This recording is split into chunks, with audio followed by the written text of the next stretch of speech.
He was done protecting anyone but himself. She was done believing in mercy from strangers.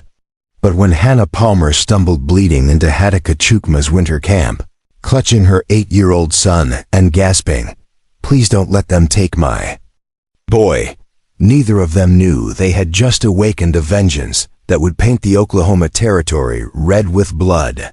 The steel trap snapped shut with a sound like breaking bones, its iron teeth biting deep into the frozen earth where Hattakachukma had buried it beneath a thin layer of snow and dead leaves. He knelt beside the mechanism, testing the tension spring with calloused fingers that had learned the language of metal and fur through 20 winters of survival in the unforgiving wilderness. The morning air cut through his buckskin jacket like a blade, carrying the scent of coming snow and the distant smoke of settler cabins, burning their precious wood to keep death at bay another day. Hattakachukma rose slowly, his 40-year-old joints protesting the cold as he surveyed his trap line stretching through the cottonwoods along Boggy Creek. Before we jump back in, tell us where you're tuning in from, and if this story touches you, make sure you're subscribed, because tomorrow I've saved something extra special for you. Each trap was placed with the precision his grandfather had taught him before the white man's government forced their people from Mississippi into this harsh Oklahoma territory. The old ways still lived in his hands, even if his heart had forgotten how to trust in the sacred bonds that once held their nation together. Now he trapped alone, traded alone, and when the nightmares came, he suffered alone. The Choctaw hunter had built his winter camp in a hidden valley where 3 streams converged, creating a natural fortress surrounded by steep limestone bluffs and dense timber. No cavalry patrol had ever found this place. No settler's wagon had ever rattled through the narrow canyon that served as its only entrance. Here, among the ancient burial mounds of his ancestors, Hattakachukma had carved out a life of deliberate isolation from a world that had taken everything he once held sacred. His cabin was a testament to both cultures he straddled uncomfortably, built with traditional Choctaw techniques but reinforced with materials traded from white settlements. Split logs chinked with clay and moss-formed walls thick enough to stop rifle bullets, while a stone chimney carried smoke up through the canopy to dissipate among the branches. Inside, modern steel traps hung beside traditional bone fishing hooks, and a Winchester rifle rested in a rack carved with the clan symbols his grandmother had taught him to honor. 5 years had passed since Hattakachukma had last spoken to another human being for more than the few words necessary to trade furs for supplies in the settlement of Antlers. 5 years since he had watched his younger brother Chitto die slowly from the white man's diseases in the government boarding school, forbidden to speak their language or practice the healing ceremonies that might have saved him. 5 years since he had turned his back on the reservation and the Indian agent's promises, choosing the loneliness of the wilderness over the degradation of dependency. The trapline was his lifeline to survival and his curse.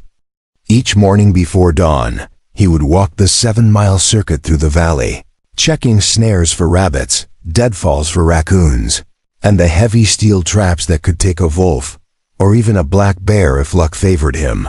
The pelts brought good prices in Fort Smith, where no one asked uncomfortable questions about an Indian with quality furs and ammunition to trade. The work kept his hands busy and his mind sharp, but it could not fill the hollow space where his family's laughter once lived. This particular morning felt different, though Hattakachukma could not yet name the source of his unease.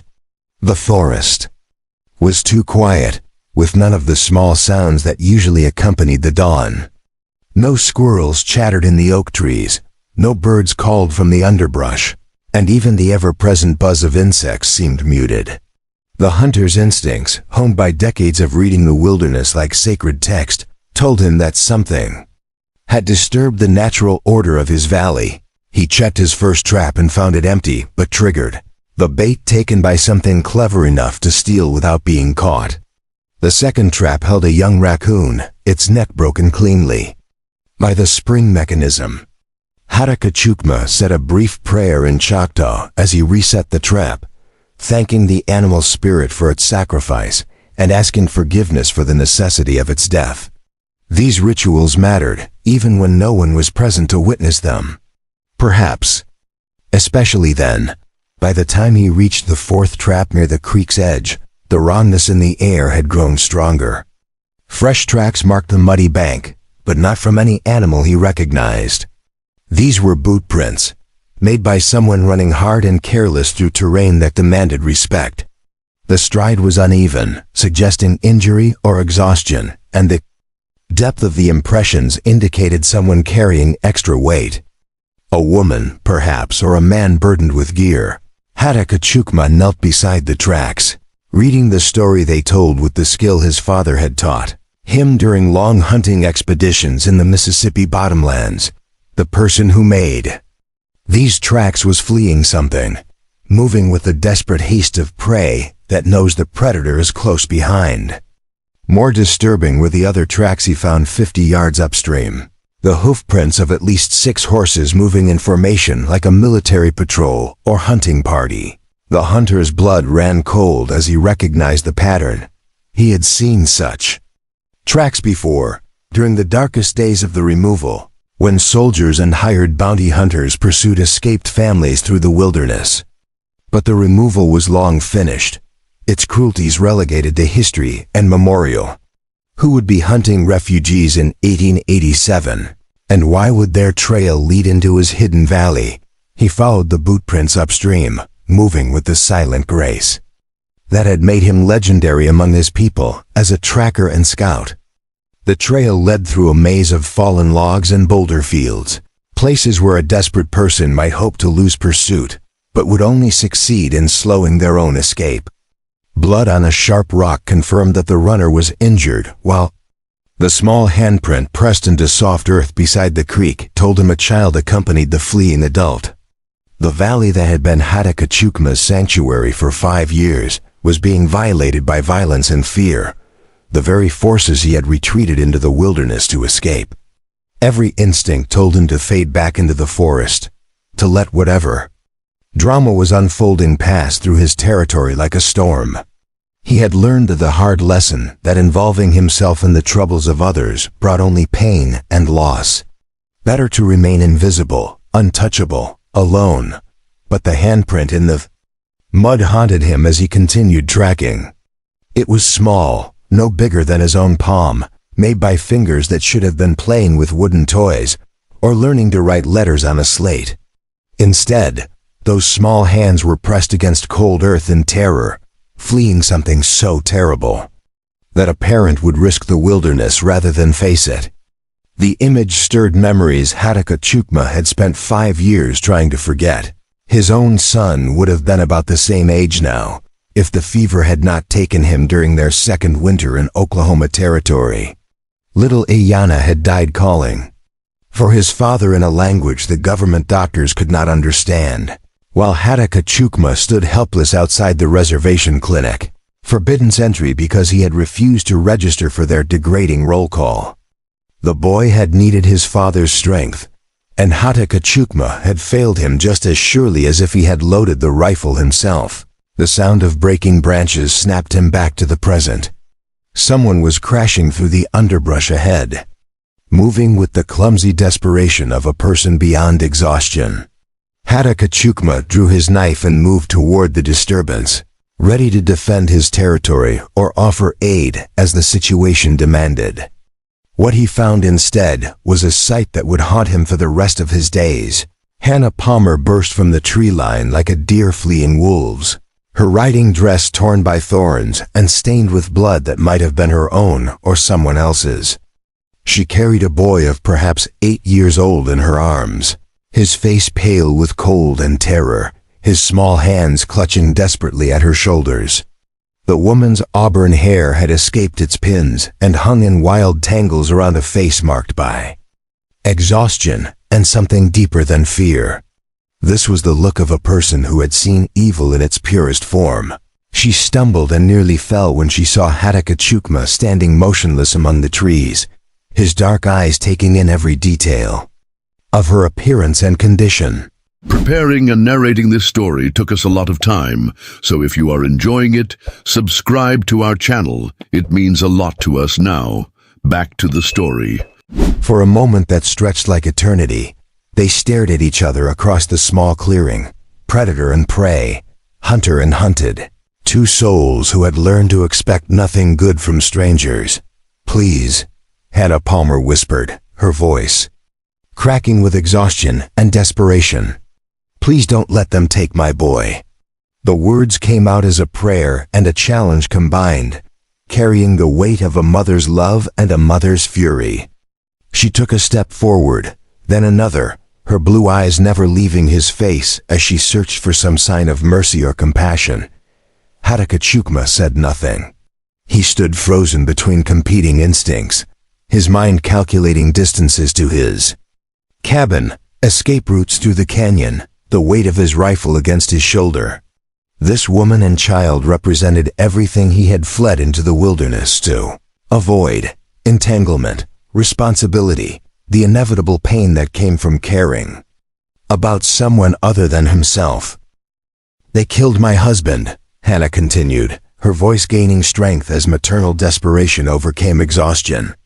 "Shot him down like a dog in our own yard while Joshua watched from the window. They said we had something that belonged to them, something worth more than our lives." She shifted the boy higher in her arms, and Hattakachukma saw the way the child's eyes darted constantly to the forest behind them. Watching for pursuit, the hunter's resolve wavered as he looked at the boy's face. Joshua Palmer had the wide-eyed innocence that should have been protected from the world's cruelties, but his small features already carried the marks of trauma that would never fully heal. This was a child who had seen his father murdered, who had been forced to flee into the wilderness with his mother, who knew that monsters wore human faces and spoke with human voices. What did they want? Hattakachukma asked quietly, the first words he had spoken to another person in 3 months. His voice was rusty from disuse, carrying the careful neutral tone he had learned to adopt when dealing with white settlers, who might see him as either a noble savage or a dangerous threat depending on their mood. Hannah Palmer's eyes filled with tears of relief at the sound of compassion in his voice. "A map," she said. "My husband Thomas found it in his father's papers after the old man died. It showed the location of a cache the Confederate Army hid during the war. Gold and silver. They were moving north when the Yankees overran their position. Thomas thought it was just family history, but someone else knew about it. How much gold?" The question came from a practical part of Hattakachukma's mind that understood why men killed for treasure, even as his heart recoiled from the brutality of murdering a family for profit. "Enough to buy a county," Hannah replied. "Maybe enough to buy a territory. The men who came for us, they weren't ordinary thieves. They wore good clothes, carried expensive weapons, spoke like educated men.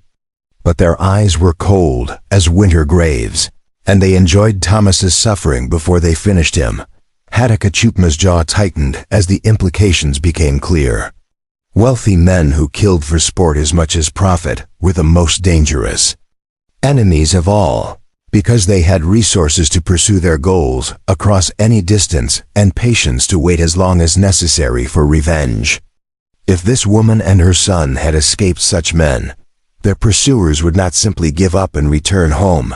"Do you have the map?" he asked. Hannah reached inside her torn dress and pulled out a folded piece of yellowed paper, its edges cracked with age but its contents still clearly visible. Thomas hid copies all over the house, but this is the original. His grandfather drew it himself, marked every landmark, every distance. The cache is hidden somewhere in the Ouachita Mountains, in a place called Devil's Backbone Ridge. The name sent a chill through Hattakachukma's blood. Devil's Backbone Ridge was a cursed place in Choctaw legend, where the spirits of the dead were said to walk on moonless nights. More practically, it was also nearly 50 miles from his valley, through some of the most treacherous terrain in the territory. If the Confederate gold was really hidden there, finding it would require more than greed. It would demand skills that few white men possessed. Why should I help you? The question came out harsher than he intended, but Choctaw needed to understand what he was being asked to sacrifice. His life of solitude, his carefully constructed safety, his peace with the ghosts of his past. All of it would be destroyed the moment he chose to involve himself in this woman's troubles. Hannah Palmer's exhausted face hardened with determination.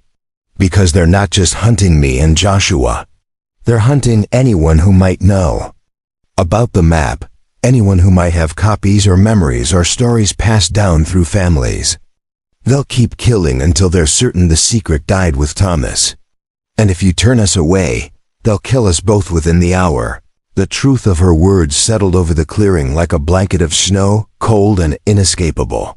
Choctaw had survived by avoiding such moral complexities, by choosing the simple clarity of solitude over the messy obligations of human connection.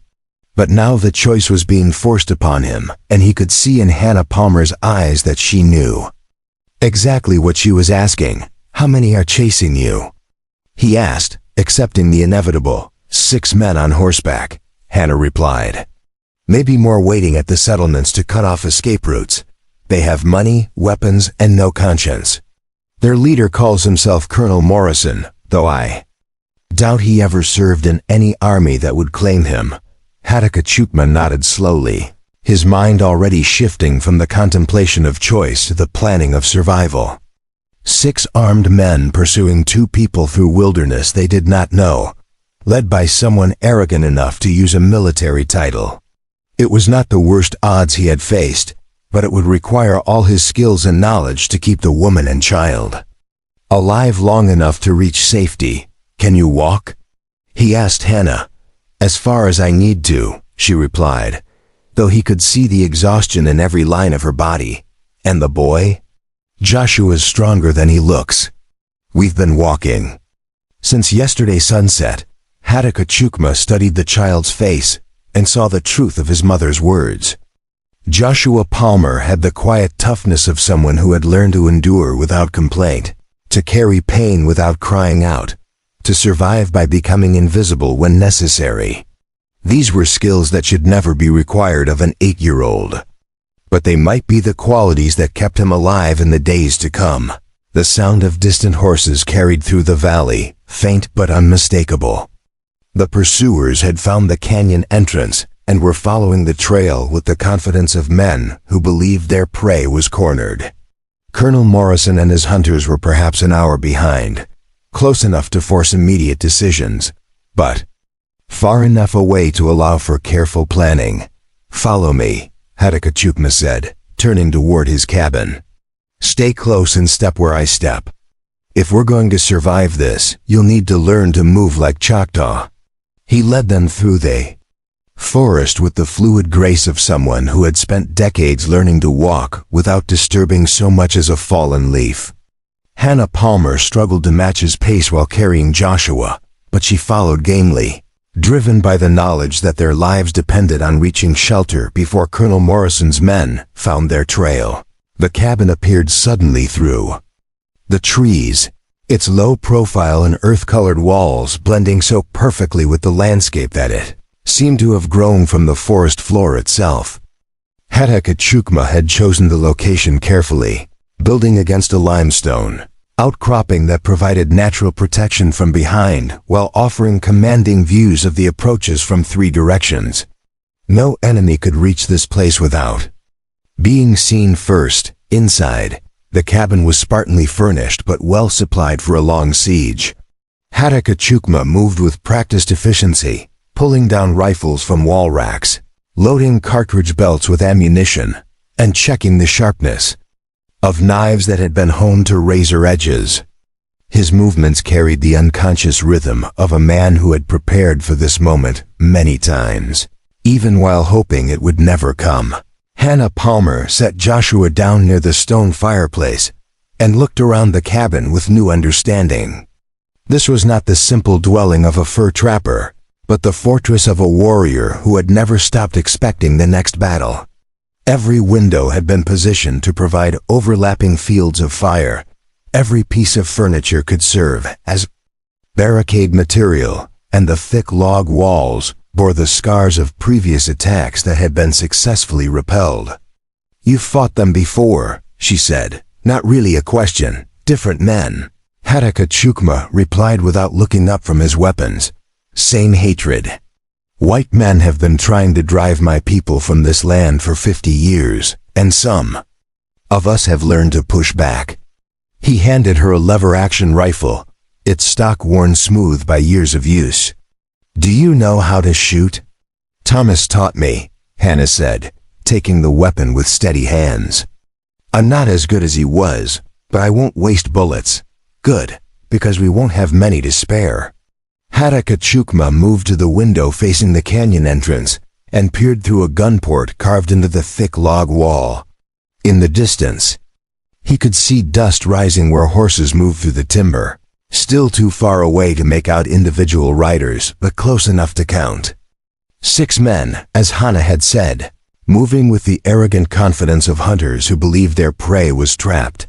Joshua Palmer had remained silent throughout the preparations, but now he tugged at his mother's sleeve with urgent insistence. "Mama," he whispered, "I know where Papa hid the other maps. In the well behind our house, wrapped in oilcloth. If those men find them, they won't matter if we don't survive the day." Hannah replied gently, but Hataka sharp ears had caught every word. Additional maps meant the secret of the Confederate gold was more widely known than Colonel Morrison realized. It also meant that even if the Palmer family was eliminated, other treasure hunters would eventually follow the same trail to Devil's Backbone Ridge. "How many copies did your father make?" Hataka asked. "Papa said his grandfather was careful," Joshua replied in the serious voice of a child who had been forced to grow up too quickly. "He made 7 copies before he died, gave 1 to each of his children. Papa's was the only one that survived the war, but the other families might still have theirs." The implications hit Hataka like a physical blow. If 7 maps existed, and if other descendants of Confederate soldiers knew about the gold cache, then Colonel Morrison was not just hunting the Palmer family. He was systematically tracking down everyone connected to the treasure, eliminating them one by one to ensure exclusive access to a fortune that could buy territory, politicians, and armies. "That's why they killed your husband so brutally," he said to Hannah. "They wanted him to talk, to tell them about the other families, the other maps. When he refused to break, Thomas would never have betrayed innocent people," Hannah said firmly, "even if it meant saving his own life. That's why they're so angry, why they won't let us go. We represent loose ends in their plan."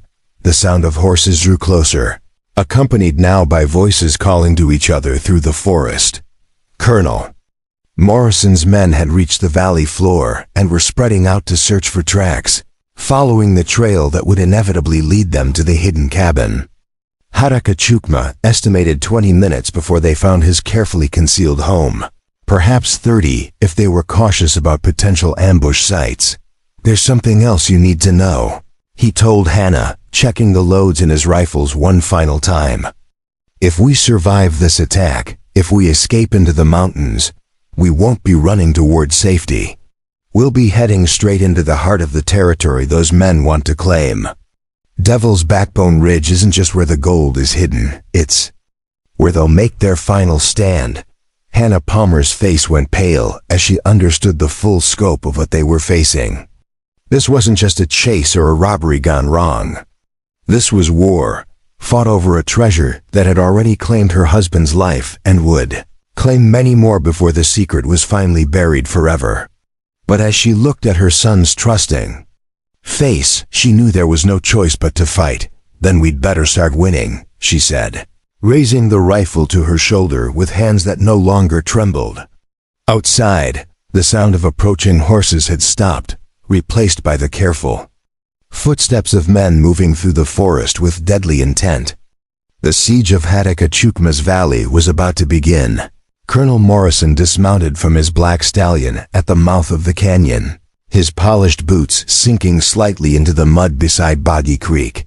At 52 years old, he carried himself with the rigid posture of a career military man, though his service record consisted entirely of purchased commissions and strategically avoided battles during the war. What he lacked in courage, he made up for in cunning and an absolute ruthlessness that had made him wealthy beyond measure in the chaotic years following Confederate defeat. His men spread out behind him in a practiced formation that spoke of countless similar hunts through wilderness terrain. These were not common outlaws or hired thugs, but professional killers who had learned their trade in the smoking ruins of Reconstruction, when fortunes could be made by those willing to eliminate inconvenient witnesses to wartime atrocities. Each man carried expensive weapons and wore clothes that marked them as gentlemen, though their eyes held the cold emptiness of predators who had long ago stopped seeing their victims as human beings. "Tracks lead straight up the valley," reported his lieutenant, a scarred man named Briggs, who had earned his reputation scalping Apache warriors in Arizona Territory. "Fresh boot prints, woman and child, moving fast but clumsy. They're running scared, probably exhausted. Should be easy enough to corner them in whatever hole they've crawled into." Morrison nodded thoughtfully as he studied the terrain ahead. The canyon walls rose steeply on both sides, creating a natural trap that would prevent escape once his men had sealed the entrance. But those same walls also provided countless hiding places for an ambush, and something about the pristine wilderness ahead troubled his tactical instincts. In 30 years of hunting men through hostile territory, he had learned to trust the feeling that came when prey turned predator. "Spread out," he ordered. "Jackson and Peters take the left slope, Williams and Stone the right. Briggs, you're with me up the center. If they've holed up somewhere ahead, we flush them out systematically. No heroics, no unnecessary risks. We want them alive long enough to tell us about the other maps." The men moved forward with the patient efficiency of wolves closing in on wounded deer. Morrison himself advanced up the valley floor, reading the story told by disturbed earth and broken branches. The woman's trail was easy to follow, marked by desperation and exhaustion. But something else bothered him about the signs, overlaying. The obvious tracks were fainter impressions, the mark of someone who moved through the forest like a ghost, disturbing nothing unnecessarily, a professional. Morrison felt his pulse quicken with anticipation rather than fear. The Palmer woman had found help, someone with skills that might make this hunt interesting after all. He drew his pearl-handled Colt .45 and checked the cylinder, ensuring each chamber held a fresh cartridge.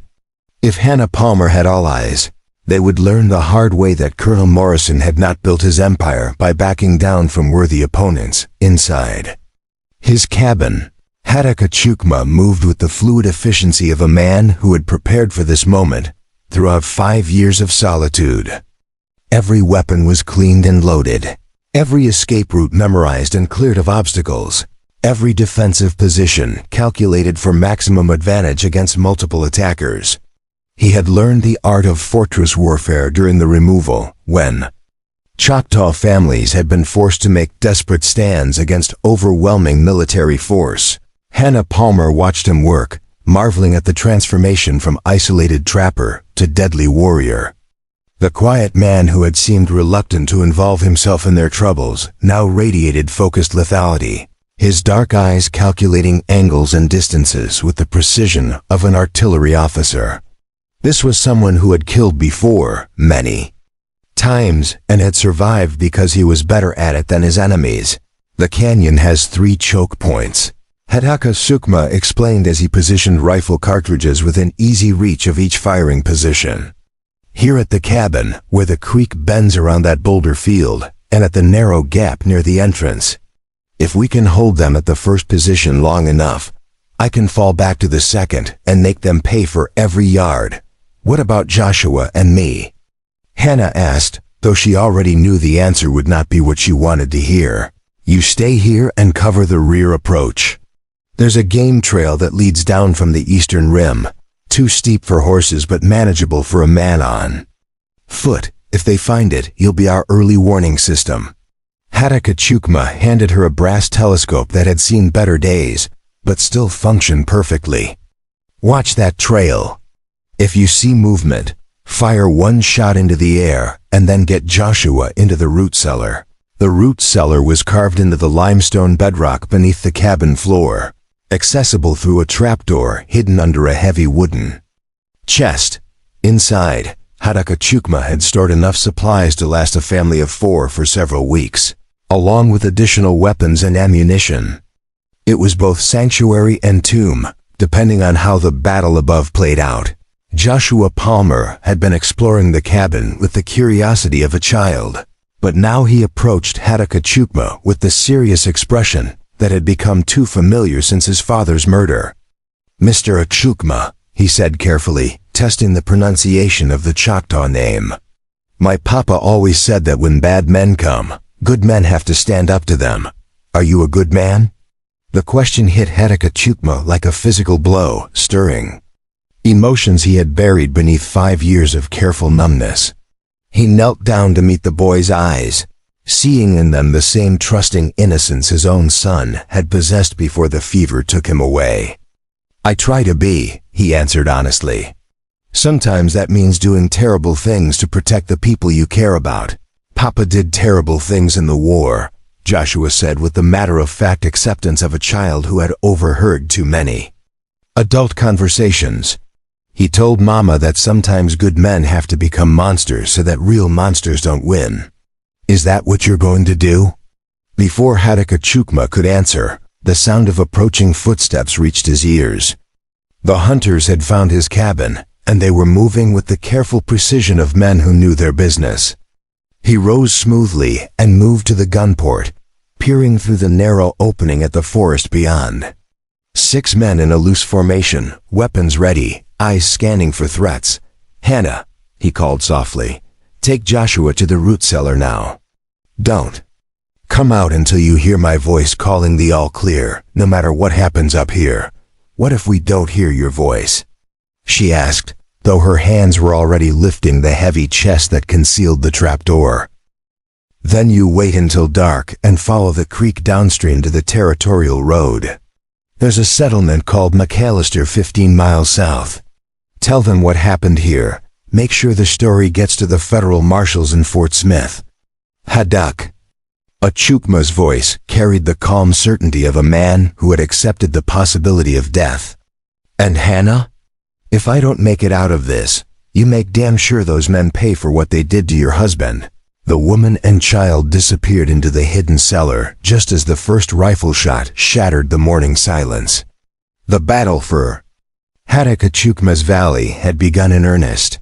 The bullet splintered wood inches from Hattakachukma's head as he dropped below the window frame, his mind automatically calculating the shooter's position from the angle of impact.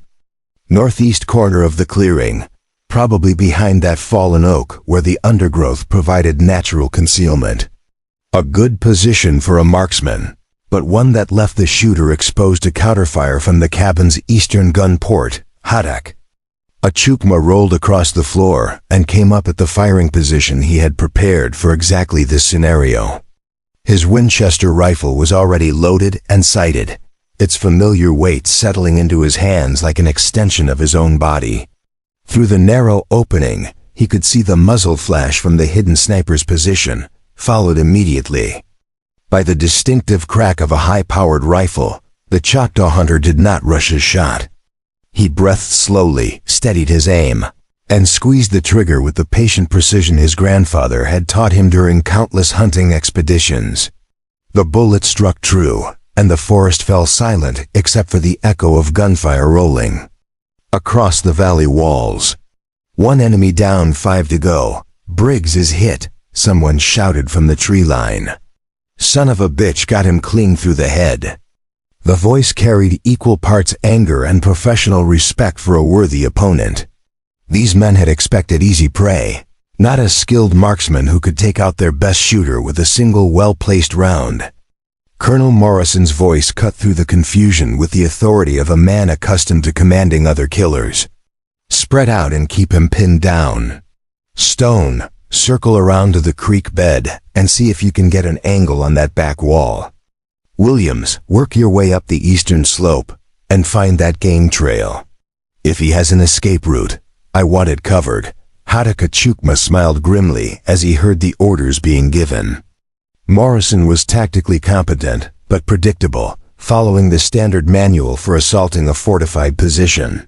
The colonel would learn soon enough that Choctaw warriors had been fighting from prepared positions since long before West Point existed, and that some lessons could only be taught with blood. The next attack came from two directions simultaneously, as Morrison's remaining men tried to divide the defenders' attention between multiple threats. Rifle fire erupted from the northeast and southwest corners of the clearing, forcing Hadakachukma to alternate between gun ports as bullets shattered against the thick log walls. The cabin had been built to withstand exactly this kind of assault, but the sustained fire was taking its toll on his carefully prepared defensive positions. A bullet found the gap between two logs and buried itself in the wooden beam above, his head showering him with splinters and bark.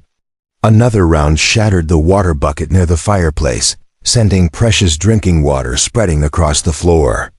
The attackers were methodically destroying everything inside the cabin that might sustain a prolonged siege, forcing him to either surrender or make a break for the secondary defensive position. Hadakachukma chose a third option, moving with the fluid grace that had made him legendary as a scout.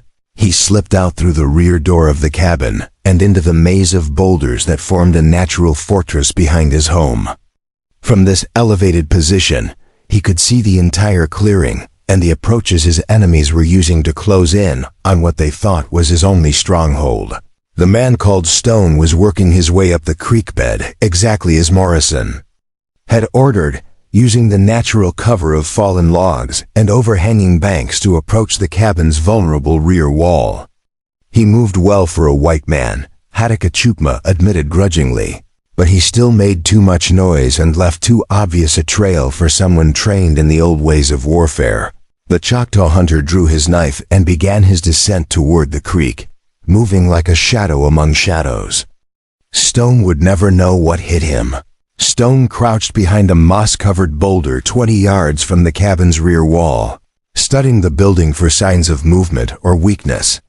The sustained rifle fire from his companions had driven the defender away from the windows, creating an opportunity to plant the dynamite charges that would end this standoff quickly and efficiently. Colonel Morrison valued speed over subtlety when dealing with stubborn opponents. The killer never heard Hadakachukma's approach. One moment he was calculating the best placement for his explosives. The next moment a hand clamped over his mouth while a razor-sharp blade sliced through the major arteries in his neck. He died without making a sound, his blood soaking into the rich earth beside the creek while his weapon slipped from nerveless fingers. Hadakachukma dragged the body deeper into the underbrush and claimed the dead man's ammunition, adding precious cartridges to his own rapidly depleting supply. Stone had been carrying enough dynamite to level half the valley, along with a modern repeating rifle that would serve the Choctaw hunter well in the battles to come. The tide was beginning to turn, but Morrison still had 4 men and the advantage of numbers. The rifle fire from the clearing had stopped, replaced by an ominous silence that meant the colonel was regrouping for a more systematic assault.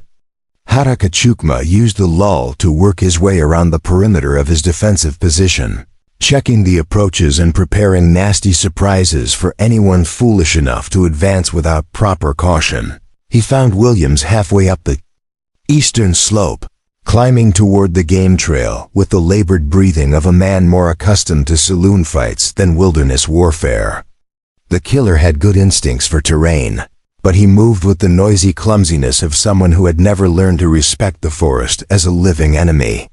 His boots dislodged loose stones that rattled down the slope, and his heavy breathing could be heard from 50 yards away. Hadakachukma circled above him, using handholds carved into the rock face during childhood explorations of his hidden valley. From this vantage point, he could see William struggling with the steep ascent, unaware that death stalked him from above, like a patient spider waiting for the perfect moment to strike. The Choctaw hunter's tomahawk had been forged by his grandfather using traditional techniques passed down through generations of warriors. Its steel head was perfectly balanced for either throwing or close combat, while the carved handle bore the clan symbols that connected him to ancestors who had fought Spanish conquistadors and French colonists centuries before the Americans arrived. This was not just a weapon, but a sacred trust. Williams never saw the tomahawk spinning through the morning air toward his exposed back. The blade took him between the shoulder blades with enough force to drive through bone and into his heart, killing him instantly and sending his body tumbling down the rocky slope to lie broken among the boulders below. 3 enemies dead, 3 still alive, but the hardest fighting lay ahead. Colonel Morrison's voice echoed across the valley, tinged now with genuine anger at the loss of half his force. "Achukma, I know you can hear me. You've cost me 3 good men, but I've got more where they came from. Send out the woman and boy, and I'll make your death quick and clean." The Choctaw hunter did not waste breath on a reply. Words were for negotiations between honorable men, and Morrison had forfeited any claim to honor when he murdered Thomas Palmer in front of his child. This would be settled with blood and steel, in the old way, with no quarter asked or given. Morrison studied the tactical situation with the cold calculation that had made him wealthy and feared throughout the territory. 3 of his best men dead, the remainder pinned down by a single defender who fought with skills that rivaled Apache war chiefs and Comanche raiders. This was no longer a simple manhunt, but a genuine military engagement against a worthy opponent. "Jackson Peters, fall back to the canyon mouth," he ordered. "We're changing tactics. If we can't dig him out, we'll starve him out. Set up camp at the entrance and make sure nobody leaves this valley alive." "What about the gold?" Jackson asked, voicing the concern that drove all their actions. "If the woman dies before she talks, we might never find those other maps." Morrison smiled coldly as he considered the question. "The gold has waited 20 years in those mountains. It can wait a few more days while we teach this red savage the price of killing white men. Besides, I have other sources of information about the Confederate cache." The Palmer family wasn't the only one with connections to those old soldiers. The colonel's confidence was not misplaced. His network of informants and hired killers extended throughout the territory, reaching into every settlement where veterans of the war might have settled with their secrets. Hannah Palmer's husband had been only one link in a chain that Morrison intended to follow to its inevitable conclusion, regardless of how many people had to die along the way. But first, he had a more immediate problem to solve. The Choctaw hunter had proven himself a formidable opponent, one who deserved the kind of careful planning usually reserved for military campaigns. Morrison pulled out a leather-bound notebook and began sketching the valley's defensive positions, marking fields of fire and escape routes with the precision of a trained officer. "Sir," Peters called from his position near the canyon entrance. Smoke rising from the cabin. "Looks like he's burning something inside." Morrison raised his field glasses and confirmed the observation. Black smoke was indeed pouring from the cabin's chimney, far too much for a simple cooking fire or attempt to stay warm. The hunter was destroying evidence, probably documents or supplies that might prove useful to his enemies. It was a smart tactical decision, but also a sign that he was preparing for a siege rather than an escape attempt. Let him burn whatever he wants. Morrison decided. We have time on our side now. No one knows where we are, no one is coming to help him, and winter is closing in fast. He can't sustain a defensive position indefinitely, especially with a woman and child to protect. What Morrison did not know was that the smoke rising from Haddock, Achukma's cabin, carried a message that would be visible for miles across the territory. Among the scattered Choctaw families who still honored the old ways, such a signal meant that one of their own was making a final stand against overwhelming odds. The ancient obligations of kinship and clan loyalty were stronger than the white man's laws, and help was already on its way, inside the root cellar beneath the cabin. Hannah Palmer held her son close while listening to the sounds of battle raging above their heads. Joshua had remained remarkably calm throughout the ordeal, his 8-year-old mind processing the violence with a maturity that broke his mother's heart. No child should have to learn such lessons about the world's cruelty, but the boy's composure might be the quality that kept them both alive. "Mama," Joshua whispered, "Mr. Achukma is fighting those men all by himself. Shouldn't we help him somehow?" Hannah considered the question carefully. Hadak Achukma had given them explicit orders to remain hidden until he called the all-clear, but those orders had been given before the battle escalated into a full siege.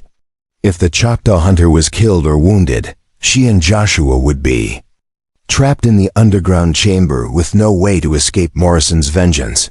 "What kind of help did you have in mind?" she asked, though she suspected she already knew the answer. "I could crawl through that drainage tunnel you noticed earlier," Joshua said, pointing to a narrow opening barely wide enough for a child's body. "It leads outside the cabin, maybe. I could get behind those bad men and distract them while Mr. Achukma gets away." The plan was insane, suicidal, and exactly the kind of desperate gamble that might actually succeed against opponents who would never expect a child to join the battle. Hannah Palmer felt every maternal instinct screaming against the idea, but she also knew that passive hiding might doom all three of them to death, or worse. "If you do this," she said finally, "you follow my orders exactly. No heroics, no unnecessary risks. You create a distraction, and then you run as fast as you can back to the cellar. Do you understand me?" Joshua nodded solemnly, already beginning to wriggle toward the drainage tunnel with the fearless determination of a child who had not yet learned to properly calculate odds. Hannah Palmer watched her son disappear into the narrow passage and prayed to whatever gods might still be listening that she had not just sent him to his death. Above them, the battle continued with increasing intensity as Morrison's remaining men tried to dislodge Hadak Achukma from his defensive positions. The Choctaw hunter had withdrawn to the boulder field behind his cabin, using the natural cover to devastating effect against enemies who were forced to approach across open ground. Every advance cost Morrison's force dearly, but the colonel's patience was wearing thin. "Burn him out," Morrison ordered finally. "Use the coal oil from our supplies and set fire to everything that will burn. If he won't come out to fight like a man, we'll smoke him out like a varmint." The order would prove to be Morrison's first serious tactical mistake, and possibly his last. Joshua Palmer emerged from the drainage tunnel like a ghost materializing from the earth itself, his small body coated with mud and limestone dust that made him nearly invisible against the rocky terrain. The narrow passage had scraped his elbows raw and torn his shirt to ribbons, but the 8-year-old's eyes burned with a determination that would have made his murdered father proud. He had listened to enough grown-up conversations to understand that sometimes children had to do terrible things when the adults around them were overwhelmed by impossible odds. The boy found himself behind a massive boulder 30 yards from where Jackson and Peters had taken cover near the canyon entrance. The two remaining members of Morrison's hunting party were so focused on the cabin and the surrounding defensive positions that they never thought to watch their backs. Joshua could hear their whispered conversation as they planned their next assault, their voices carrying clearly in the thin mountain air. "Colonel wants us to set fire to the whole damn valley," Jackson was saying as he checked the loads in his rifle. "Says if we can't dig the Red Savage out, we'll burn him out. I got enough coal oil in my pack to turn this place into hell itself." Peters nodded grimly, his scarred face reflecting years of similar conversations in similar places. "What about the woman and kid?" "Morrison still wants them alive for questioning about those other maps. Colonel says the maps don't matter if we can't find them," Jackson replied. "Better to kill everyone and search the ashes than let that hunter pick us off one by one." Besides, there's other ways to track down Confederate gold if you got enough money and patience. Joshua Palmer felt his blood turn to ice water as he realized what the men were planning. They intended to murder everyone in the valley, including his mother, and then burn the evidence of their crimes. The boy's small hands clenched into fists as rage and terror warred in his chest, but he forced himself to think clearly about what his father would have done in this situation. Thomas Palmer had been a veteran of Shiloh and Antietam, a man who understood that warfare often required sacrifices that seemed impossible to ask of any human being. He had taught his son that courage was not the absence of fear, but the willingness to act despite being terrified, and that sometimes the smallest person in a fight could make the biggest difference if they were smart about choosing their moment.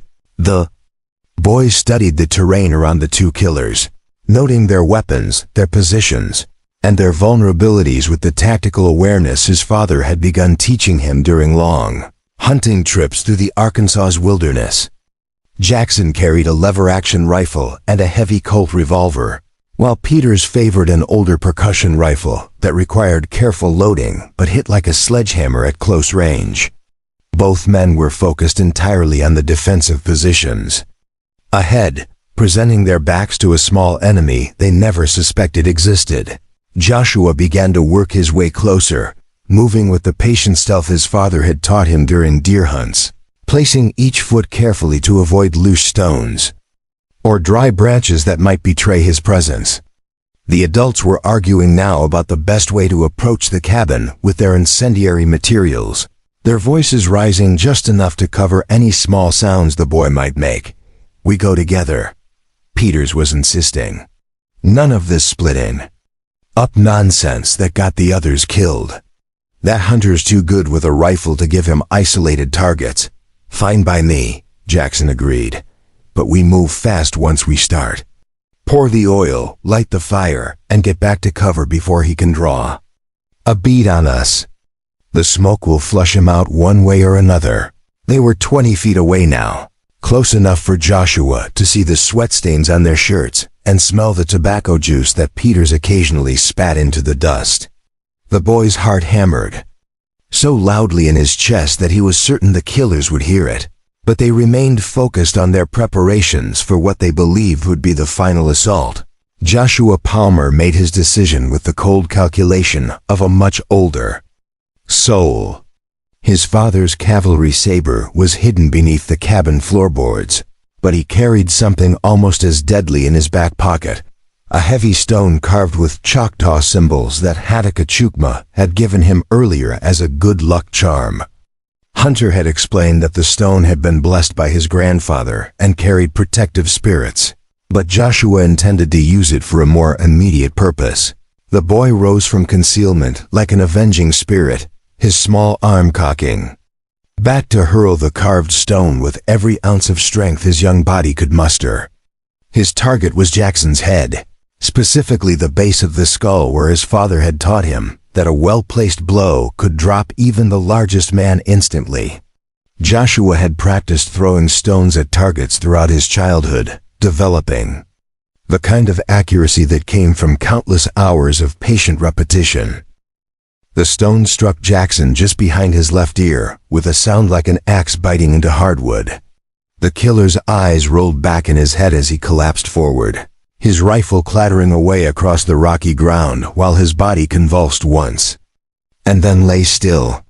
Peters spun around in shock, trying to locate the source of the attack while bringing his own weapon to bear on shadows and empty air. "Jackson!" Peters shouted, his voice cracking with disbelief as he saw his partner lying motionless in a spreading pool of blood. "What the hell happened to you?" He swung his rifle in wild arcs, searching for an enemy that seemed to have vanished as mysteriously as it appeared. Joshua Palmer was already moving, scrambling toward Jackson's fallen rifle with the desperate speed of a child who understood that hesitation meant death. His small hands closed around the weapon stock just as Peter spotted him and brought his own gun to bear. The boy rolled behind a boulder as the percussion rifle boomed like thunder, sending chips of stone flying through the air where his head had been a split second earlier. "Son of a bitch!" Peters screamed, his professionalism cracking under the shock of being outmaneuvered by a child. "You little bastard, I'll skin you alive for that." He began reloading his single-shot rifle with hands that shook from rage and adrenaline. Giving Joshua precious seconds to examine his captured weapon, the lever-action rifle was similar to the one his father had taught him to use, though heavier and more awkward in his small hands. Joshua worked the action clumsily, chambering a cartridge while trying to remember everything Thomas Palmer had taught him about breathing, aiming, and squeezing the trigger smoothly. The weapon was too long for him to shoulder properly, but he could brace it against the boulder and fire from a supported position. Peters finished reloading and began advancing toward Joshua's hiding place, his scarred face twisted with murderous fury. "Come out here, boy. Let me show you what happens to children who stick their noses where they don't belong. Your daddy squealed like a pig when we put the knife to him, and you're going to do the same." The taunt hit Joshua like a physical blow, but it also focused his rage into something cold and deadly. His father had died protecting the secret of the Confederate gold, refusing to betray the other families who might possess copies of the crucial map. Thomas Palmer had chosen torture and death over dishonor, and his son would do no less when faced with the same evil men. Joshua Palmer steadied the rifle against the boulder, drew a careful bead on Peter's chest, and squeezed the trigger with the methodical precision his father had drilled into him during countless hunting expeditions. The weapon bucked against his shoulder hard enough to knock him backward, but the bullet flew true and took the killer center mass, punching through his ribs and into his heart. Peters looked down at the spreading red stain on his shirt with an expression of pure astonishment, as if he could not quite believe that an 8-year-old child had just delivered a mortal wound. He took one staggering step forward, opened his mouth to speak, and then toppled face first into the dust without making another sound. Colonel Morrison heard the gunshots from his position overlooking the cabin and felt his carefully constructed plan begin to unravel like a cheap rope under tension. 2 more shots meant that either his men had successfully eliminated their targets, or that the situation had deteriorated beyond his ability to control it.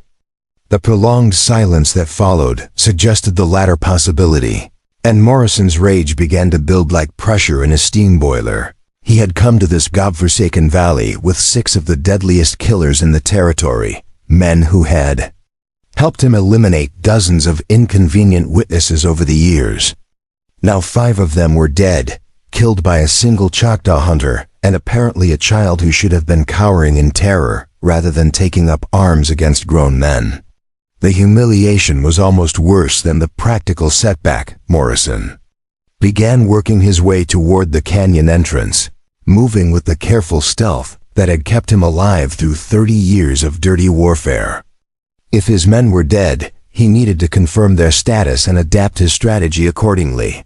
The woman and boy were still valuable as sources of information about the Confederate gold, but they had also become symbols of his own fallibility. The Colonel found Jackson and Peters lying dead in their own blood, killed by wounds that told a story almost too incredible to believe. Jackson had been struck in the head by some kind of blunt instrument, probably a thrown stone judging by the impact pattern. Peters had been shot through the heart with what appeared to be his partner's rifle, fired by someone who understood exactly where to aim for maximum lethality. Morrison knelt beside the bodies and began searching for clues about their killers, his trained mind cataloging details that might prove useful in the final confrontation to come. Jackson's rifle was missing, taken by whoever had ambushed them from behind. Peters' weapon lay beside his body, still loaded but unfired after his single shot. The positioning of the corpses suggested they had been caught completely by surprise. Clever. Little savage, Morrison muttered as he pieced together what had happened. The boy had somehow escaped from the cabin and attacked his men from behind, using stealth and surprise to overcome opponents who should have been able to kill him with their bare hands. It was an impressive tactical achievement, but it also marked the child for a particularly unpleasant death when Morrison finally ran him to ground. The colonel checked his own weapons and ammunition, taking inventory of his remaining resources.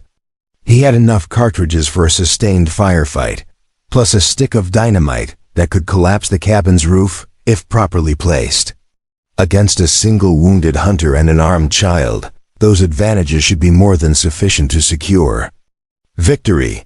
But Morrison had not survived 3 decades of violent conflict by underestimating his enemies, and the defenders of this valley had already proven themselves more dangerous than he had anticipated. The smart play would be to retreat, regroup, and return with more men and better equipment. Unfortunately, retreat was no longer an option for a man whose reputation depended on never backing down from inferior opponents. Hadakachukma heard the rifle shots from behind Morrison's position and felt a surge of pride mixed with terror. As he realized what had happened, the boy had left the safety of the root cellar and somehow managed to kill 2 professional killers, displaying the kind of courage that had once made Choctaw warriors legendary throughout the frontier. But courage without experience often led to early graves, and Joshua Palmer was still just a child facing a ruthless enemy who would show no mercy. The Choctaw hunter began moving toward the canyon entrance, using every scrap of cover to mask his approach while keeping his rifle ready for immediate use. Morrison was the most dangerous opponent he had ever faced, a man with both military training and the cold ruthlessness of a professional killer. This final confrontation would require all his skills and a generous helping of luck to survive. As he worked his way through the boulder field, Hadakachukma reflected on the strange chain of events that had brought him to this moment.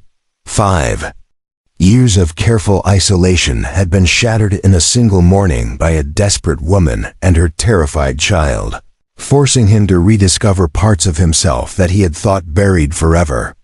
The warrior spirit that had sustained his people through centuries of conflict was awakening after its long sleep. His grandfather had taught him that some battles were chosen by the warrior, while others were chosen by the spirits who guided the fate of nations. This fight felt like the latter kind, a test of character that would determine not just who lived or died, but what kind of man Hadakachukma would prove himself to be when the final accounting was made. The hunter reached a vantage point that overlooked the canyon entrance, just in time to see Morrison examining the bodies of his fallen men. The colonel moved with the professional competence of a career soldier, but Hadakachukma could see the rage in his posture and movements. Men who fought from anger rather than calculation made mistakes, and mistakes were opportunities for patient enemies to exploit. Morrison suddenly looked up from the corpses and stared directly at Hadakachukma's hiding place, as if some sixth sense had warned him that he was being watched. For a long moment, the 2 men studied each other across 50 yards of broken ground, predator and prey, hunter and hunted, both understanding that only one of them would walk away from this valley. "Achukma!" Morrison called out, his voice carrying the authority of a man accustomed to being obeyed. "You've cost me 5 good men, but this ends now. Send out the woman and boy, and I'll give you a warrior's death. Keep hiding behind rocks like a coward, and I'll make sure they suffer." Before I kill them, the Choctaw hunter did not waste breath on a reply. Words were for negotiations between honorable men, and Morrison had proven his character when he murdered Thomas Palmer in front of his child. This would be settled with blood and steel, in the old way, with no quarter asked or given. But as Hadakachukma prepared for the final confrontation, the sound of approaching horses echoed through the canyon from the direction of the territorial road. Multiple riders moving fast, their hoofbeats creating a drumbeat that seemed to shake the very foundations of the earth. Help was coming, but would it arrive in time to matter? Morrison heard the horses too, and felt his confidence begin to waver for the first time since entering the valley. His network of informants had assured him that no law enforcement was operating in this remote area, and the nearest military post was more than 100 miles away. Who could be riding to the aid of a renegade Indian and a fugitive family? The answer came in the form of a war cry that had not been heard in these mountains for 20 years. The ancient battle song of Choctaw warriors riding to defend their kinsmen. 8 mounted men burst from the narrow canyon entrance like avenging spirits, their faces painted for war and their weapons ready for blood. These were not the defeated reservation Indians that Morrison had expected to encounter, but proud warriors who still remembered the old ways of honor and vengeance. At their head rode an elderly man whose bearing and regalia marked him as a chief or war leader of considerable status. His hair was white with age, but his back was straight, and the rifle in his hands had seen service in a dozen frontier conflicts. This was someone who had earned respect through deeds rather than words, and his presence transformed the tactical situation completely. Hadakachukma. The war leader called out in the Choctaw language. "We saw your smoke signal and came as quickly as we could ride. Are you injured, nephew?" "I am unharmed, uncle," Hadakachukma replied, using the formal address that showed respect for an elder warrior. "But there are innocents in danger, and an enemy who has murdered women and children without honor."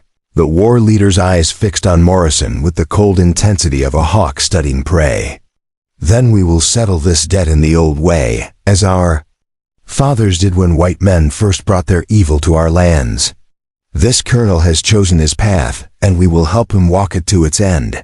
Morrison realized that his situation had become hopeless with the arrival of Choctaw reinforcements. But retreat was still impossible with his reputation and fortune at stake.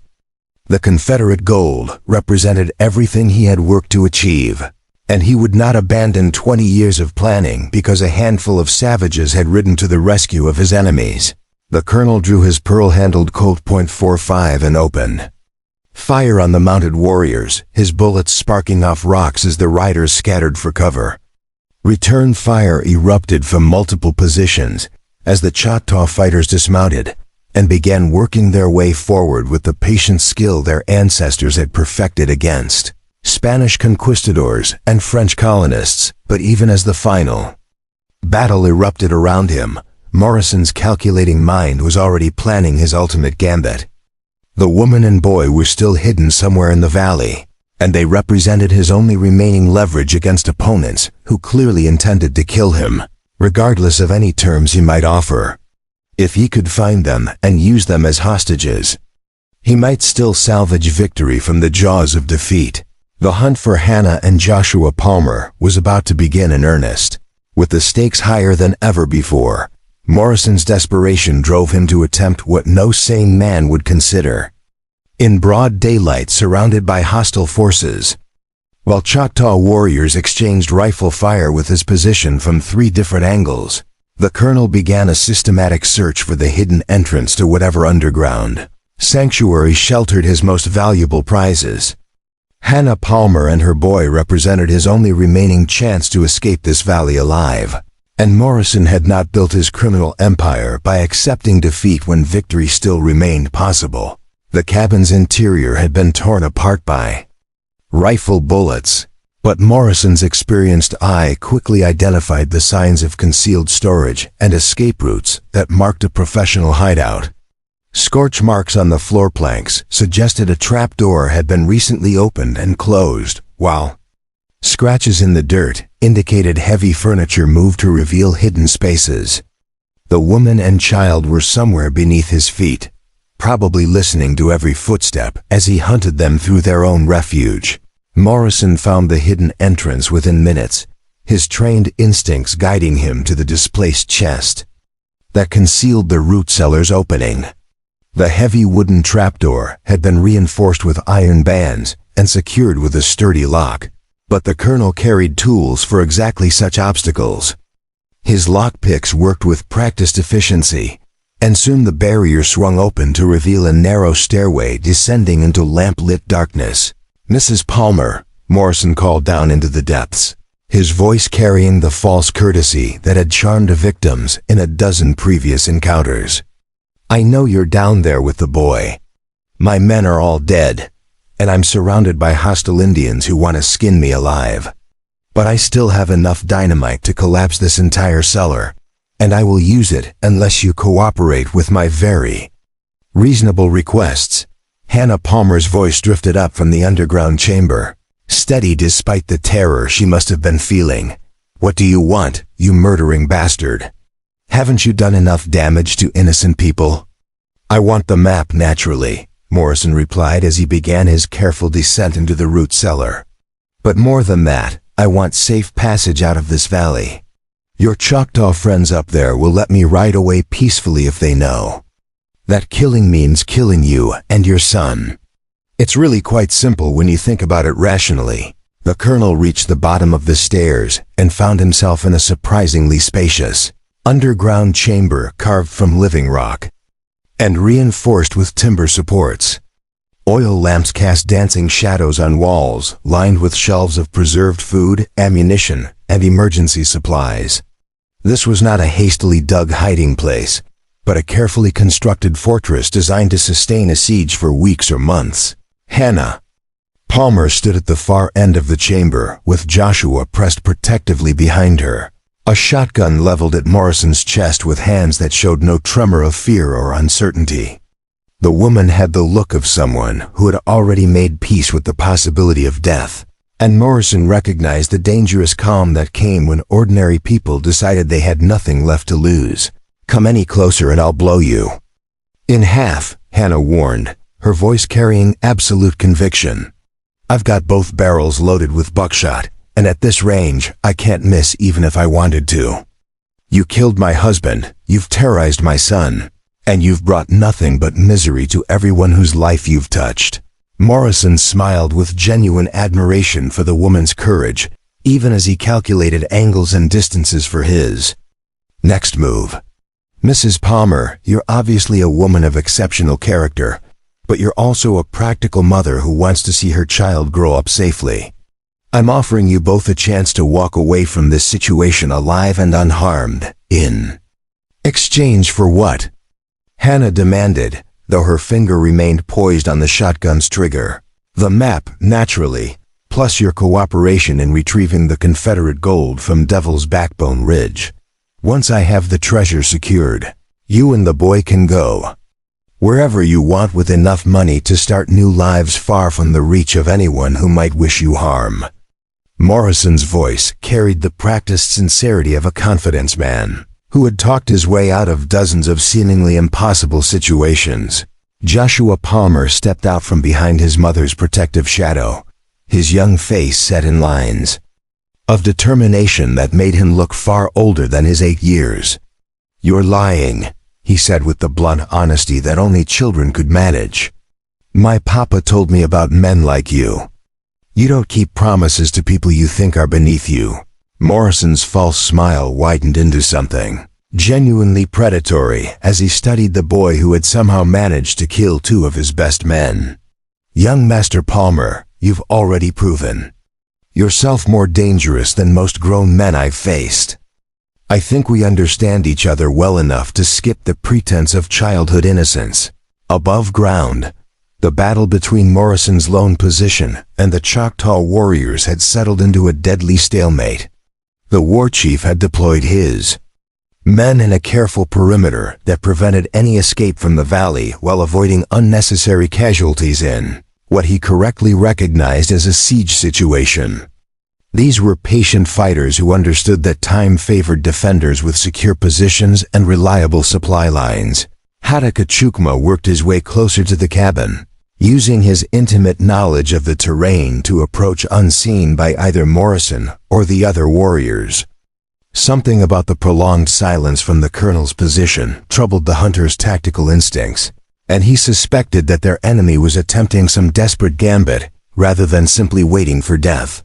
The Choctaw hunter reached the cabin's rear wall just in time to hear Morrison's voice echoing from the root cellar below, confirming his worst fears about the colonel's intentions. The killer had found Hannah and Joshua's hiding place and was attempting to use them as leverage for his escape. Chukma knew the underground chamber's layout well enough to realize that any rescue attempt would be nearly impossible without risking the hostages' lives. War Chief Pushmataha appeared beside Hatakachukma with the silent grace that had made him legendary among his people during the conflicts with Andrew Jackson's army.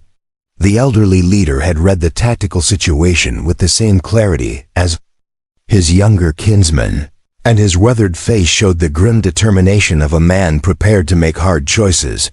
"The white killer has taken the woman and child into your sanctuary," Pushmataha observed in the Choctaw language. "He hopes to use them as shields against our justice, but such cowardice only delays the inevitable. Men who hide behind children always die badly in the end. Can we risk storming the cellar?" Hatakachukma asked, though he already knew the answer.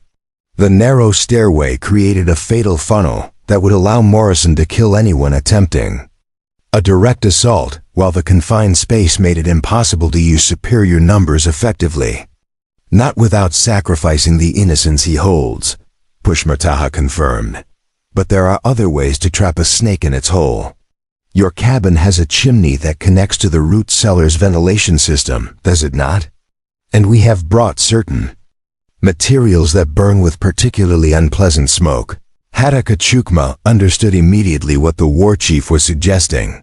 Choctaw warriors had used smoke tactics against fortified enemies for centuries, employing combinations of green wood, wet leaves, and specific plants that produced choking fumes capable of driving defenders from even the strongest positions.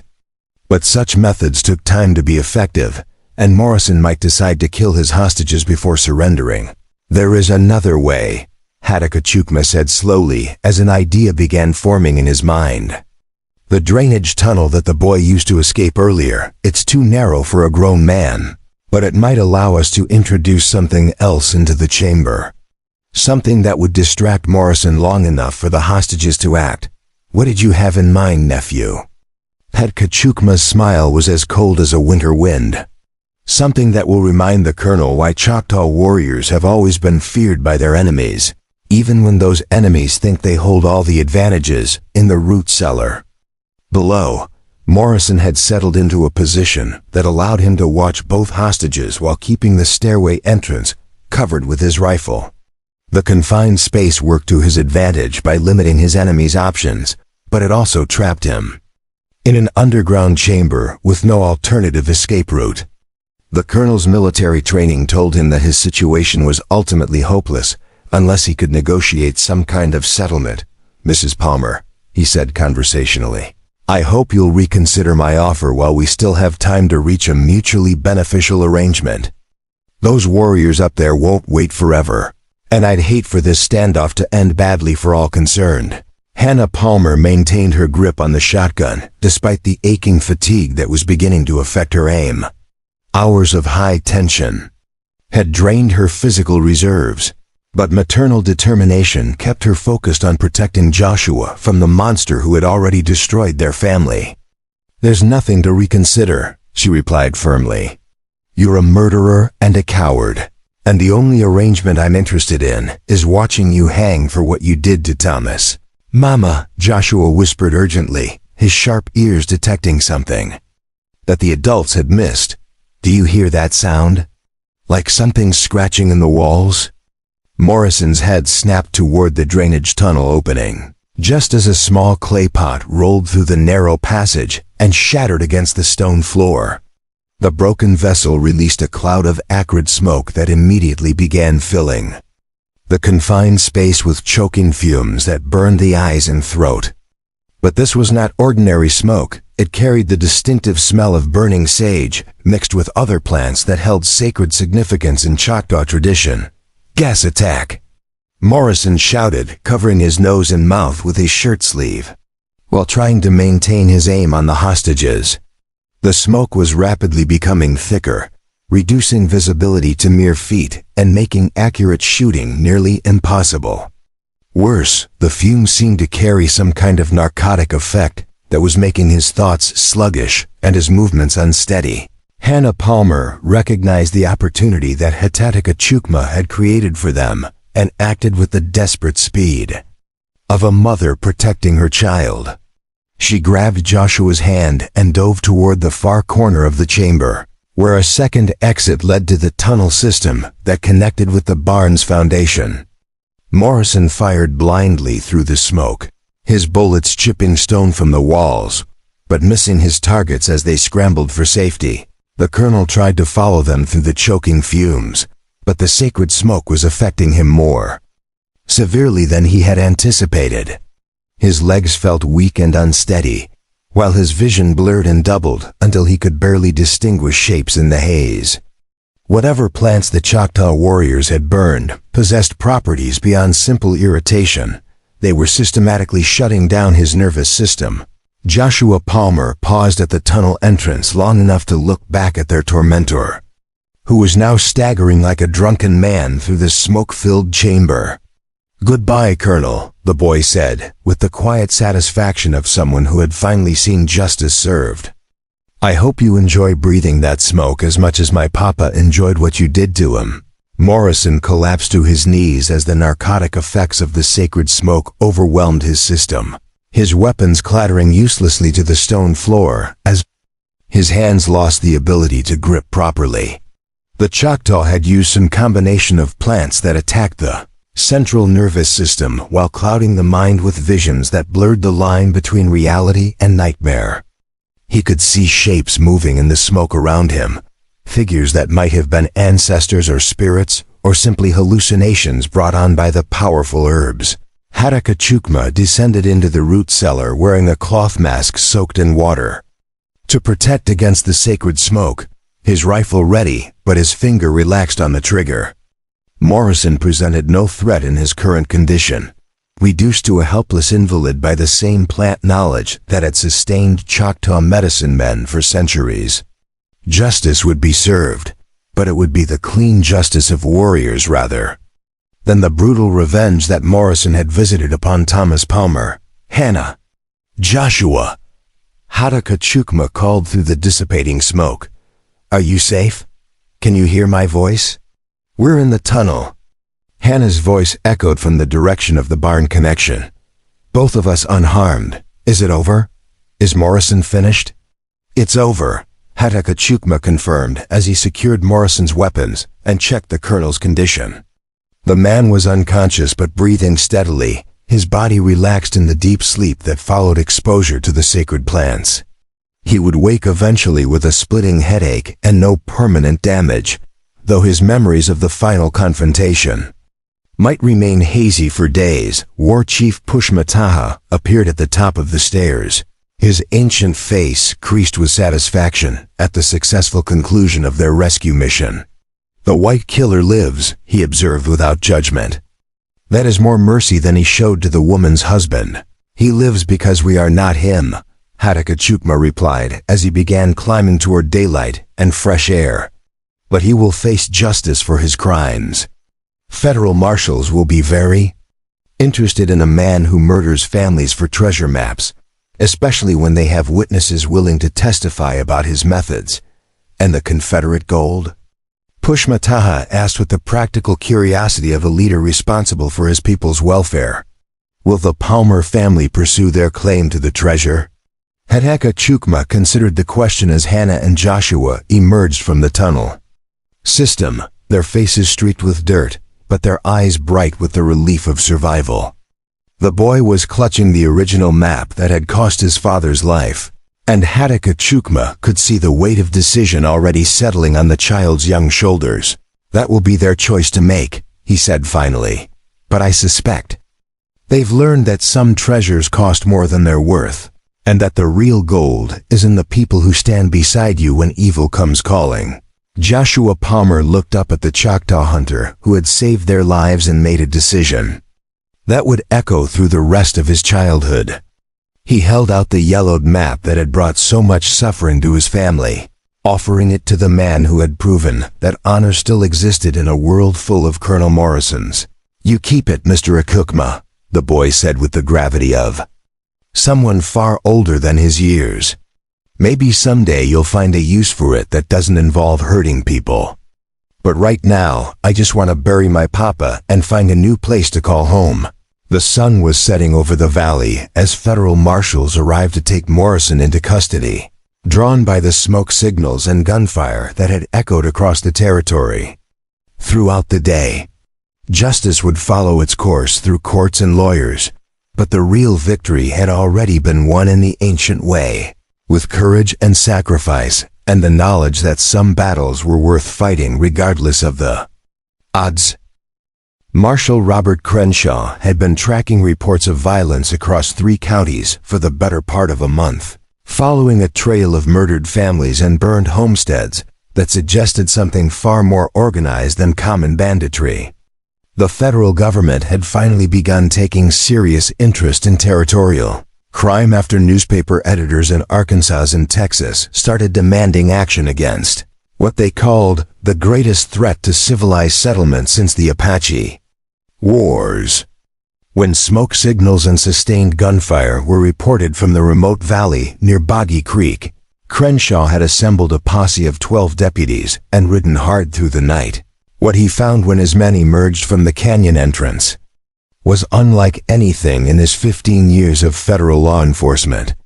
A sophisticated military-style battle had been fought between unknown forces, leaving 5 bodies scattered across terrain that showed signs of careful defensive preparation and coordinated assault tactics.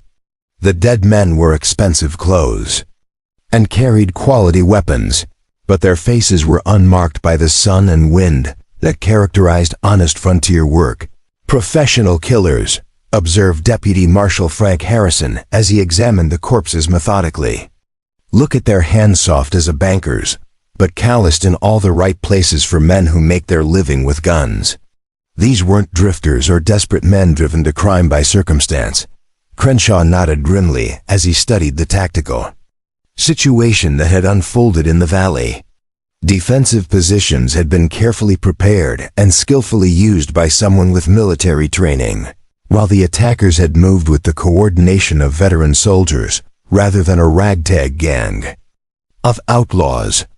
This had been warfare between professionals, and the federal government needed to understand who was fighting such battles on American soil.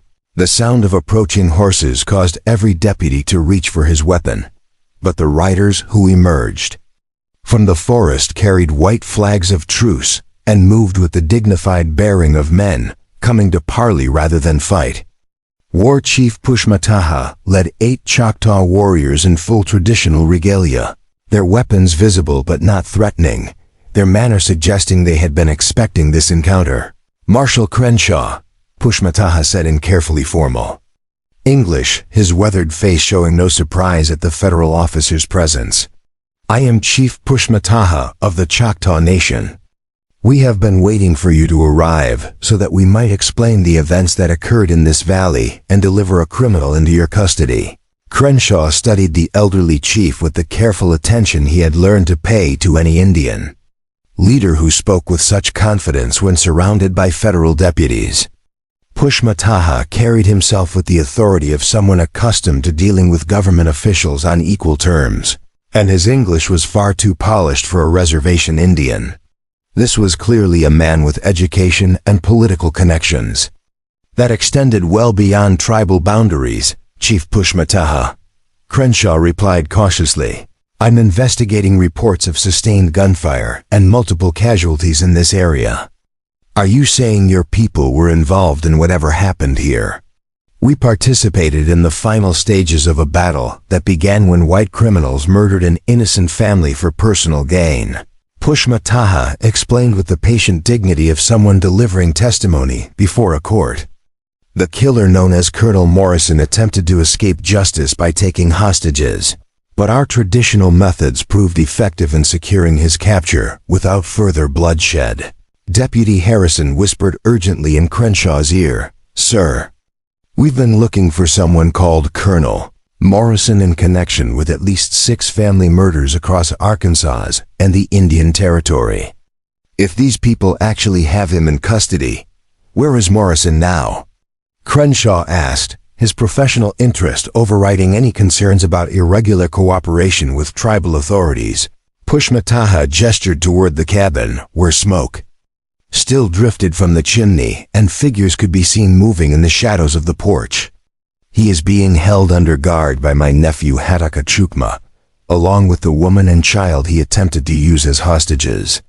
All three are unharmed, though the colonel may experience some lingering effects from the sacred plants used to subdue him. Inside Helena cabin, Hannah Palmer sat beside the fireplace with Joshua curled against her side, both of them wrapped in blankets while they waited for the federal marshals to take their formal statements. The underground ordeal had left them physically exhausted, but emotionally strengthened by the knowledge that they had survived the worst, that evil men could inflict and emerged with their honor intact. Colonel Morrison sat bound to a heavy wooden chair in the cabin center, his expensive clothes torn and stained with dirt from his underground capture. The effects of the sacred smoke had mostly worn off, leaving him with a splitting headache and the bitter knowledge that his carefully planned campaign of murder and theft had been destroyed by a Choctaw hunter and an 8-year-old boy. His pale eyes burned with impotent fury as he watched his victims prepare to testify against him. Helena stood near the door with his rifle cradled in his arms, not because Morrison presented any current threat, but because the habit of vigilance died hard in men who had survived by trusting no one completely. The hunter's dark eyes showed none of the satisfaction that might have been expected from someone who had just won a significant victory against overwhelming odds. For him, this had been simply another test of survival, no different from facing a wounded bear or a flash flood. Marshal Crenshaw entered the cabin with the careful steps of a man assessing potential threats, his hand resting lightly on his pistol grip while his eyes cataloged weapons, defensive positions, and escape routes. What he saw instead was a domestic scene that spoke of protection rather than aggression, with the Choctaw hunter clearly serving as guardian for two people who had suffered terrible trauma. "Mrs. Palmer," Crenshaw said gently, removing his hat in the presence of a lady. "I'm Marshal Robert Crenshaw, and I need to hear your account of what happened to your family. I know this is difficult, but your testimony will be crucial in ensuring that justice is served." Hannah Palmer's voice was steady as she began recounting the events that had destroyed her old life and forged her new one, starting with Thomas Palmer's discovery of the Confederate treasure map and ending with Morrison's capture in the underground chamber. She spoke with the careful precision of someone who understood that every detail might prove important in a court of law, but her words also carried the emotional weight of a woman who had watched evil destroy everything she held dear. "Thomas never wanted the gold for himself," she explained, her arm tightening protectively around Joshua. "He planned to donate it to the territorial government for building schools and hospitals. He said that money stolen during wartime should be used to heal the wounds that war had created. But Morrison had different plans," Crenshaw observed, making careful notes in his official ledger. "Our investigation suggests he's been systematically hunting down anyone connected to Confederate treasure caches throughout the territory. Your family was just the latest target in a campaign that may have claimed dozens of lives." Joshua Palmer looked up from his mother's embrace with eyes that had seen too much for his tender years. "Colonel Morrison told his men that they were going to kill everyone who might know about the treasure maps. He said it was easier to murder whole families than to risk anyone talking about what they'd found." Morrison's voice cracked like a whip across the cabin's interior, filled with the arrogant fury of a man who refused to accept defeat, even when bound and helpless. "You have no proof of anything beyond what these people claim, Marshal. The word of a hysterical woman and a traumatized child against a respected businessman with connections throughout the territory." "Actually," Crenshaw replied with grim satisfaction, "we have considerably more than that. We found detailed records in your hotel room in Fort Smith, including correspondence with buyers for stolen Confederate gold and payment receipts for the men you hired to eliminate inconvenient witnesses. Your own paperwork will hang you, Colonel." As the formal questioning continued, Helena found himself studying the faces of everyone in the cabin and thinking about the strange currents of fate that had brought them all together in this remote valley. 5 days ago, He had been a solitary hunter concerned only with his trap lines and his carefully maintained isolation from human entanglements. Now he was part of a story that would echo through territorial newspapers and federal courtrooms for months to come. War Chief Pushmataha entered the cabin with the measured steps of an elder bringing important news, his weathered face showing satisfaction mixed with concern.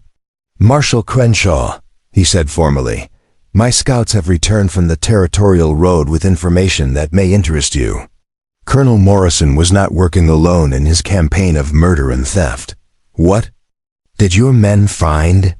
Crenshaw asked, his professional instincts immediately alert to the possibility of additional threats. "A supply wagon hidden in a grove 5 miles south of here, containing enough provisions for a military expedition and correspondence that suggests." Morrison was reporting to someone of considerable authority. "The letters are signed with initials only, but they reference operations in multiple states and payments, totaling hundreds of thousands of dollars." Crenshaw felt his blood run cold as the implications became clear. If Morrison was merely a field agent for a larger criminal organization, then capturing him might have exposed the federal government to retaliation from enemies with resources and connections that extended far beyond the Oklahoma Territory. The marshal had dealt with organized crime before, but never on a scale that suggested interstate coordination and political protection. "How many men might we be dealing with?" he asked grimly. "The supply wagon was prepared for at least 20 riders," Pushmataha replied. "But the correspondence suggests operations in Arkansas, Texas, Louisiana, and Mississippi. This Colonel Morrison appears to have been just one tentacle of a creature with many arms." Hannah Palmer's face went pale as she understood what the discovery meant for her family's future safety. "They'll send more men after us," she whispered, pulling Joshua closer against her side. "Even with Morrison in custody, we'll never be safe as long as we know about the treasure and can testify about what they did to Thomas." "Not necessarily," Chukma said quietly, speaking for the first time since the marshal's arrival. His dark eyes showed the calculating intensity of a man working through complex tactical problems. "There are ways to make enemies decide that pursuing their goals costs more than abandoning them." Chukma moved to the cabin's window and stared out at the valley that had been his sanctuary for 5 years, thinking about the choices that lay ahead for all of them. Hannah and Joshua Palmer needed protection from enemies who commanded resources far beyond anything the federal marshals could provide on a permanent basis. The Choctaw Nation needed to avoid being drawn into a war with wealthy white criminals who might retaliate against innocent tribal members. And he himself needed to decide whether his days of isolation were truly finished. "Marshal Crenshaw," the hunter said finally, "what would happen if the Confederate treasure were to disappear completely? If Morrison's employers discovered that their prize had been moved to a location where they could never find it? I suppose that would remove their motivation for pursuing the Palmer family," Crenshaw replied thoughtfully. "But it would also eliminate evidence of Morrison's crimes and possibly allow his organization to escape justice. Not if we were clever about how we handled the situation." Chukma continued, his mind working through possibilities that drew on both white law and Choctaw tradition. The treasure could be donated to the territorial government exactly as Thomas Palmer originally intended, but through channels that made it impossible to trace back to any specific family or location. War. Chief Pushmataha smiled with appreciation for his nephew's tactical thinking. "The hunter speaks wisdom," he observed. "Gold donated anonymously to build schools and hospitals would serve the greater good while denying Morrison's masters any reason to continue their campaign of murder."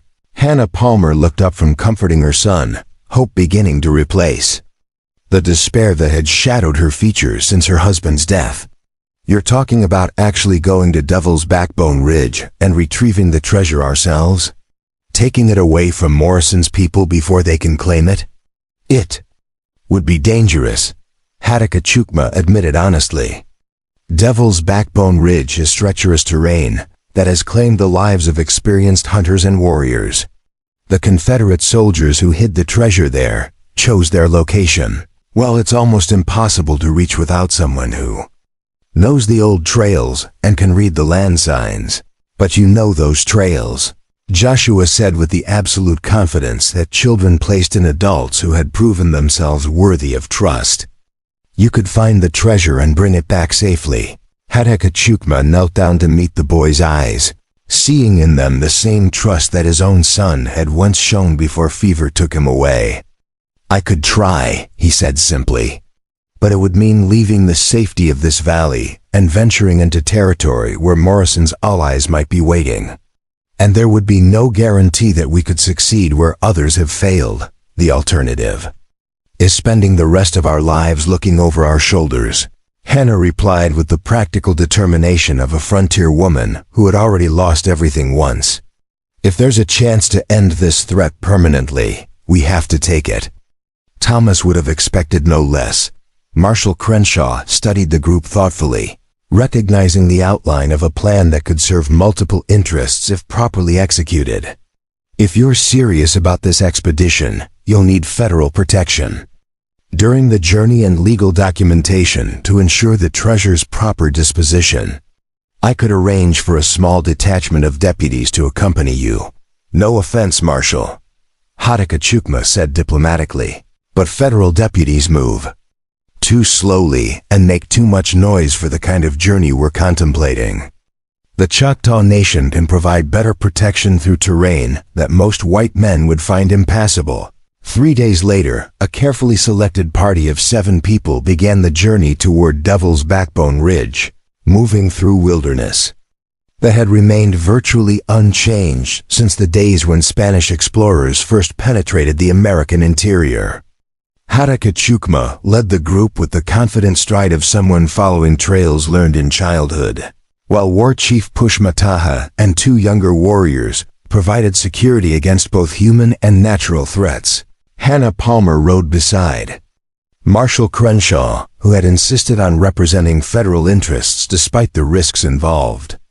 Joshua sat proudly on his own horse, a sturdy pony that Pushmataha had declared suitable for a young warrior beginning his first important journey.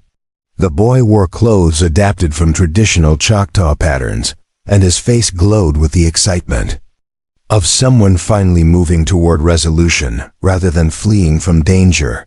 The terrain grew increasingly rugged as they climbed into the Washita Mountains, following ancient game trails that wound between towering peaks and through valleys where morning mist clung to primeval forests. This was country that had witnessed the passage of countless generations, from prehistoric hunters to Spanish conquistadors, to French trappers, to the Confederate soldiers who had chosen it as the hiding place for their stolen wealth. The map shows specific landmarks, Hannah explained as they paused to rest their horses beside a crystal-clear mountain stream. A rock formation shaped like a giant's fist, a waterfall that flows upward during certain wind conditions, and a cave entrance marked with symbols that might be Choctaw in origin. Hadakachukma studied the yellowed paper that had cost Thomas Palmer his life, recognizing some of the geographical features from his grandfather's stories about sacred places in the high mountains. These symbols are indeed Choctaw, he confirmed. They mark a location that our people considered taboo long before any white men reached this territory. Taboo how? Crenshaw asked, his practical lawman's mind always alert to potential complications. The cave system connects to underground rivers that are said to flow directly to the realm of the spirits. Pushmataha explained with a careful respect that sacred matters demanded. Our ancestors believed that disturbing certain places could bring misfortune to entire families for generations. Joshua Palmer looked up from watering his pony, his young face serious with concentration. My papa said that sometimes you have to risk spiritual consequences to prevent worse evil in the physical world. He thought the Confederate gold had been cursed from the moment it was stolen, and that using it for good purposes might break the curse instead of spreading it. The wisdom of Thomas Palmer's reasoning impressed even the Choctaw elders, who recognized the logic of using stolen treasure to heal the wounds that theft had created. As they resumed their journey toward Devil's Backbone Ridge, each member of the party carried their own reasons for believing that some risks were worth taking when the alternative was allowing evil to flourish unopposed. Devil's Backbone Ridge earned its ominous name from the series of razor-sharp stone formations that jutted from its summit like the vertebrae of some prehistoric monster. The final approach required dismounting and leading their horses up a treacherous path barely wide enough for single-file travel, with sheer drops on both sides that vanished into mist-shrouded canyons hundreds of feet below. Helena moved with the sure-footed confidence of someone who had learned mountain climbing from Choctaw hunters, who regarded such terrain as their natural element. He tested each handhold and footstep before committing his weight, while calling back warnings about loose stones and unstable ledges to the climbers following behind him. The hunter's skills were keeping all of them alive on a mountain that had claimed the lives of dozens of treasure seekers over the past 20 years. There, Hannah gasped as they reached a relatively level section of the trail. She pointed toward a rock formation that matched the description on her husband's map, fingers of stone, reaching toward the sky like a giant's clenched fist. That's the first landmark. The cave entrance should be somewhere below it, marked with the symbols you recognized. The descent from the stone fingers proved even more treacherous than the climb, requiring ropes and careful teamwork to lower their equipment safely down a nearly vertical rock face. But Helena training in traditional Choctaw mountaineering techniques served them well, and within 2 hours the entire party had reached the cave entrance that had hidden Confederate gold for more than 20 years. The symbols carved into the rock were indeed ancient Choctaw markers, but they had been supplemented with more recent additions that showed where Confederate soldiers had modified the natural cave entrance to accommodate their treasure wagons. The resulting opening was large enough to admit horses and men, though the darkness beyond suggested depths that might prove challenging to navigate. The map shows 3 turns and 2 major chambers before reaching the final storage area, Marshal Crenshaw reported as he consulted the documents by torchlight. But it also warns about underground streams and unstable ceiling formations that could collapse if disturbed. Pushmataha studied the cave entrance with the careful attention of a war leader assessing unknown territory. "My grandfather spoke of this place in the old stories," he said thoughtfully.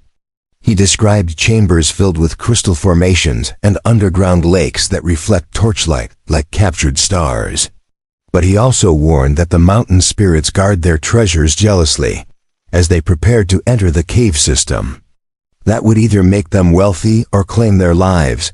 Each member of the expedition understood that they were crossing a threshold between the ordinary world and a realm where different rules applied.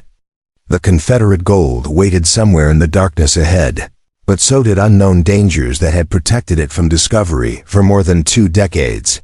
The final chapter of their quest was about to begin in the heart of a sacred mountain where ancient spirits watched over treasures both temporal and eternal. Up next, you've got 2 more standout stories right on your screen. If this one hit the mark, you won't want to pass these up. Just click and check them out. And don't forget to subscribe and turn on the notification bell so you don't miss any upload from us.